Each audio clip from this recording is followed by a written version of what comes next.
जी नाज़रीन, ऐसे लग रहा है कि अगले 2 3 4 दिन और फिर उसके बाद वाले दिन बड़ी मार धाड़ कुटाई मार पिटाई सनसनी खेजी वाले दिन लगेंगे और सारे पंजाब को मैदान जंग में तब्दील करने के लिए तैयारी हो रही है। लाठियां डंडे इकट्ठे हो रहे हैं, पुलिस फोर्स इकट्ठी की जा रही है और पीडीएम के जलसे से पहले जो मुल्तान वाला सीन था उस सीन को अगर दोहराने की जो प्लानिंग हो रही है वो ही कामयाब हो जाती है तो इसका मतलब ये होगा कि जलसा तो एक दिन होना था, उससे पहले ही पीडीएम मीडिया का स्पेस भी लेगा और नैरेटिव भी डेवलप करेगा। इसलिए इमरान खान की हुकूमत जो है वो जिस शदीद परेशानी में है उस परेशानी की वजह से अब लग रहा है कि उनके पास कोई वाइज स्ट्रेटजी नहीं है जिससे पीडीएम को फेस कर सके। और हवास बाख्तगी नज़र आ रही है, जो गुफ्तगू हो रही है वो बड़ी लो स्टैंडर्ड्स की हो रही है। राजकुमारी, कनीज़ें, दर बदर फिरना, पाकिस्तान में एक बेड टेस्ट क्रिएट हो रही है जिसकी मजम्मत भी हो रही है। गुफ्तगू हम इस मौजू पे करेंगे, लेकिन गुफ्तगू आगे बढ़ाएं इससे पहले आपने इस चैनल को सब्सक्राइब करना है, विज़िट करना है, शेयर करना है, कमेंट करना है, क्योंकि आप देख रहे हैं और आपका जो रिस्पांस आ रहा है उससे हमें महसूस हो रहा है कि आप एक हद तक इंटरेस्टेड हैं इस चैनल में। जी, तो हम गुफ्तगू कर रहे थे कि पीडीएम के जलसे के मीनार पाकिस्तान वाले जलसे के सिलसिले में बड़ी तैयारियां हो रही हैं। आज खुद सरकार ने कह दिया है कि 3 लेयर्स की स्ट्रेटजी होगी। पहली स्ट्रेटजी ये होगी कि लोगों को उनके डिस्ट्रिक्ट्स में ही रोका जाए, पर ख़ासतौर पर बड़ी अक्सरियत जो होगी वो लोग आएंगे पंजाब के मुख्तलिफ इलाकों से, तो वहाँ पहले ही पकड़ धकड़ शुरू हो चुकी है। और पकड़ धकड़ का ये आलम है कि लाहौर में तो सैकड़ों लोगों के खिलाफ एफआईआर हो गई हैं। एक तरफ से वो लोगों को पकड़ते हैं, दूसरी तरफ से अदालत से वो ज़मानत पे आज़ाद हो जाते हैं। जैसे डीजे भट्ट है, वो ज़मानत पे आज़ाद हो गए हैं और उसने बिल्कुल ये कहा है कि उसे टेररिस्ट जैसा सलूक किया गया है। तो लाहौर में सिर्फ मामला नहीं है, कसूर में सिर्फ मामला नहीं है, गुजरांवाला में सिर्फ मामला नहीं है। सूरत हाल तो ये है कि खुशाब में मुस्लिम लीग के सेनेटर हैं और मोहम्मद न्याजी साहब, उनके खिलाफ पर्चा हुआ है। वहाँ तो 200-300 आदमियों का जो रैली निकली थी उस पे भी पर्चा हो गया है। अब सरकार की कुव्वत बर्दाश्त जवाब दे गई है। एक तो ये मामला हो गया है। दूसरा सिर्फ ये मामला नहीं है कि जो आज मरियम नवाज़ थी वो जिस तरीके से एनर्जाइज कर रही हैं लाहौर को और गली गली जा रही हैं, और आज वो जाती उमराव से निकली और दाता दरबार तक जा पहुंची और बीच में फिरोजपुरा और शिंघाई बिरज और दूसरे इलाकों में गई हैं। वो लक्ष्मी चौक भी जा गई हैं। वहाँ उनके जो आज इस्तकबाल हुआ है वो आज बता रहा है अब कि पंजाब में सूरत हाल बिल्कुल अलग हो गई है। और पीटीआई जो है एक पार्टी की हैसियत में लाहौर में इस वक्त बिल्कुल खामोश है, चुप हो गई है। उन्होंने एक गलती करी थी जिन दिनों गुजरांवाला में एक जलसा था तो उन्होंने हलफ बर्दारी की तकरीब रखी थी पिंडी में। उसका इम्पेक्ट बहुत बुरा आया था क्योंकि वो पुअरली अटेंडेड शो था, उसका इम्पेक्ट बुरा आया। इसलिए इस वक्त उन्होंने ये सोचा है कि ये हमें नहीं करना है। लेकिन बड़ी खबर जो है वो है इस्तीफों के हवाले से। इस्तीफों के हवाले से अब जो सूरत हाल आई है कि सिंध में जो सिंध असेंबली के पीपल्स पार्टी के मुंतखब नुमाइंदे हैं उनको फार्मली पीपल्स पार्टी की तरफ से एडवाइस किया गया है कि वो जब तक पार्टी क़यादत का फार्मल हुक्म ना आ जाए तो वो सोशल मीडिया पे या किसी फोरम पे ये बात न करें कि हमने इस्तीफ़ा दे दिया है। कोई इस्तीफ़ा न रखें। इसका इम्पैक्ट भी आना शुरू हो गया है।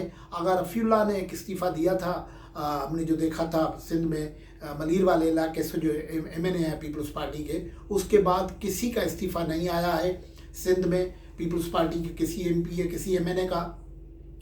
ये हिदायत तो खुसूसी तौर पर की गई है कि अब जब पार्टी की फैसला हो जाएगा तो आप अपना इस्तीफ़ा देंगे। लेकिन इस वक्त नैरेटिव ये है कि हाँ, पार्टी एक डिफरेंट पार्टी है, उसको जब हुक्म करेंगे तो एमपीएस एमएनएस इस्तीफ़ा दे देंगे और वो अमूमन जेब में इस्तीफ़ा रखते हैं। ये नैरेटिव्स है जो अब उनको कहा गया है कि इसको आपने बयान करना है एमपीएस एमएनएस को जब कि उनके सिलसिले में कोई बात उनसे पूछी जाए या बात की जाए। तो सिर्फ मामला ये नहीं है बल्कि ये भी है कि अब मुस्लिम लीग, मौलाना फजलुर रहमान, मियाँ नवाज शरीफ, मरीम नवाज, बिलावल भुट्टो जरदारी और आसिफ जरदारी के दरमियान में जो अंडरस्टैंडिंग हो गई है वो बहुत बड़ी अंडरस्टैंडिंग हुई है, क्योंकि आसिफ जरदारी साहब अपने पत्ते जब खेलते हैं तो उनको खुफिया नमूने से खेलते हैं, लेकिन जब अपने दोस्तों और इत्तेहादियों से बात करते हैं तो उनको कॉन्फिडेंस में लेते हैं। हुआ ये है कि गुज़श्ता 2 दिनों में नवाज़ शरीफ साहब, फजलुर रहमान साहब और आसिफ जरदारी के बीच में आधा दर्जन मरतबा से ज़्यादा राब्ते हुए हैं, गुफ्तगू हुई है। और उस गुफ्तगू में आसिफ जरदारी उनको बता चुके हैं कि उनके राब्ते जिनको कहते हैं मुक़द्दर हल्के, उनसे मौजूद हैं। मुस्लिम लीग अब इस जगह पे पहुंच गई है, उसमें नवाज़ शरीफ खुद पहुंच गया है। उसका इजहार जो 8 दिसंबर को सरबराही इजलास था उसमें मियाँ नवाज़ शरीफ ने भी किया, और अल्फाज कुछ मुख्तलिफ थे कि तजवीज़ ये है कि हम ये चाहते हैं कि एक ऐसा एग्रीमेंट हो जाए PDM के मुख्तलिफ कंपोनेंट पार्टीज़ में कि हम आइंदा की हुकूमतें मुश्तरका तौर पर चलाएं या जॉइंटली चलाएं, इलेक्शन करवा लेंगे उसके बाद मुश्तरका तौर पर हुकूमत चलाएं। इसका मतलब ये था कि पावर भले जरदारी साहब को अगर उसकी कोई अंडरस्टैंडिंग है तो उसको मिल जाए। मुस्लिम लीग नवाज़ का इस वक्त मसला सिर्फ ये है कि उनको एक साय ऑफ रिलीफ चाहिए, क्योंकि वो कई 2.5 साल से एक बहुत बड़े ह्यूज परसिक्यूशन से गुजर रहे हैं, और सिस्टम जो होगा उसके मुताबिक ज़ाहिर है पंजाब में जो सूरत हाल बन सकती है, अगर PDM का कोई बारी आ जाती है, ये जो बारियों की बात होती है ना, जब बारी आ जाती है तो फिर पंजाब में मुस्लिम लीग नवाज़ की हुकूमत हो जाएगी। सिंध में अगर पीपल्स पार्टी आ जाती है, फिर वफाक में पीपल्स पार्टी आ जाती है, तो KPK में और बलूचिस्तान में कोशिश ये होगी कि JUIF लेड हुकूमत कायम हो। अगर ये ना होगी तो JUIF को वहाँ पार्लियामेंट में, सेनेट में, मुख्तलिफ जगहों पे हिस्सा मिल जाए। और ये तय है कि सिंध असेंबली किसी भी सूरत में तोड़ी नहीं जा रही है या उसके मेंबरान इस्तीफ़ा नहीं दे रहे हैं, ये पीपल्स पार्टी ने अब तय कर लिया है। और ये बात आहिस्ता आहिस्ता अब दूसरी कंपोनेंट पार्टीज़ हैं उनको भी समझ में आ रही हैं। अब पंजाब में मुस्लिम लीग नवाज़ के लिए जो मेरी आज गुफ्तगू हो रही थी लाहौर में, कुछ MPA से, कुछ MNA से, कुछ जनरल से जो कुछ मामला नज़र रखते हैं, उनका कहना था कि मुस्लिम लीग के पास एक कंफर्टेबल नंबर मौजूद है, लेकिन मुस्लिम लीग को हुकूमत ख़त्म करने के लिए और असेंबली को प्रॉब्लम जो है वो क्रिएट करने के लिए इत्तेहादी जो हैं उनसे एक मदद की ज़रूरत पड़ेगी। इसलिए एक मरहले पे तो इत्तेहादियों ने इतना, नवाज़ शरीफ के इत्तेहादी नहीं बल्कि जो इमरान खान के इत्तेहादी हैं, उन्होंने ये खातरी करवाई है कि इतना हो सकता है कि चौधरी परवेज़ इलाही जो स्पीकर हैं, जब ये इस्तीफ़ा दे देंगे मुस्लिम लीग नवाज़ वाले, तो इस्तीफ़े जल्दी से कबूल नहीं होंगे। एक मामला ये होगा।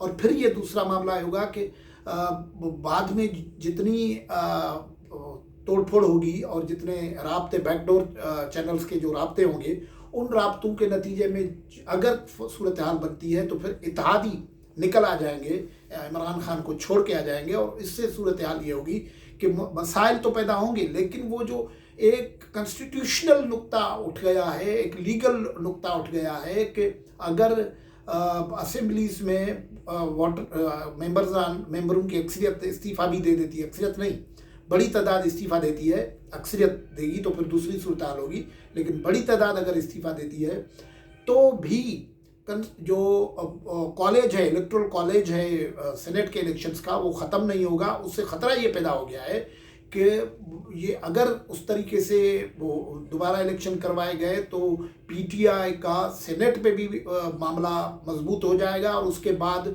जो कुछ PTI ने टारगेट किया हुआ है, टारगेट ये है कि 18वीं तरमीम ख़त्म की जाए, टारगेट ये है कि नैब के कवानीन को और सख्त किया जाए, और वो सेंटरिक हों, अपोजिशन सेंटरिक हों, इस किस्म के मामला हो जाएंगे, इसलिए ख़राबी होगी।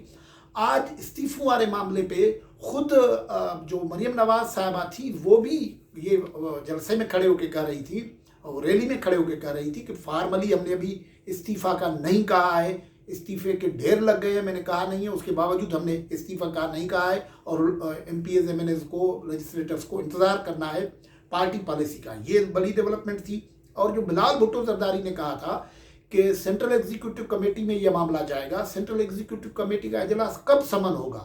26 دسمبر کو جو سینٹرل ایگزیکٹو کمیٹی کا اور 4 جنوری کو جو سینٹرل ایگزیکٹو کمیٹی کے اجلاس ہوتے ہیں وہ تو فارمل اجلاس ہوتے ہیں. وہ عموماً شہید بے نظیر بھٹو صاحبہ اور محترمہ ذوالفقار علی بھٹو صاحب کو ٹریبیوٹ پیش کرنے کے لیے وہ سیشنز ہوتے ہیں.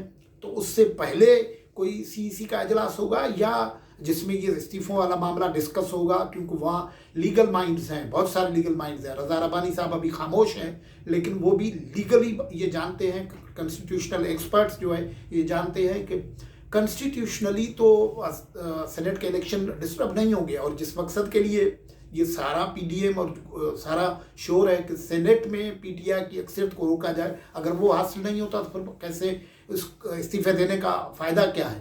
تو بھلے اپوزیشن سرکار کہتی رہے کہ یہ استعفے نہیں لطیفے دیں گے، لیکن اب پی ڈی ایم اس مرحلے میں ہے کہ اپنے کوڈ بالکل ہی اس طرح انداز میں چھپا کے بیٹھے ہوئے ہیں، اپنے سینوں سے لگا کے بیٹھے ہوئے ہیں کہ ان کو پتہ نہ لگے. لیکن خبر جو میں دے رہا تھا وہ یہ ہے کہ سندھ اسمبلی میں ممبران استعفیٰ نہیں دیں گے، حکومت ختم نہیں ہوگی، بالکل واضح ہو گیا ہے. اور دوسری بات یہ ہے کہ مسلم لیگ نے JUIF نے ایک طریقے سے گرین سگنل دے دیا ہے زرداری صاحب کو کہ آپ بیک ڈور ڈپلومیسی سے اور دوسرے معاملات سے اگر ایسا کوئی انتظام کر سکتے ہیں کہ عمران خان چلا جائے اور آپ کی باری آتی ہے تو ہم آپ کے ساتھ ہیں. یہ بڑی خبر تھی جو میں آپ کے ساتھ شیئر کر رہا تھا. اگلی ویڈیو میں ملاقات ہوگی. اللہ حافظ.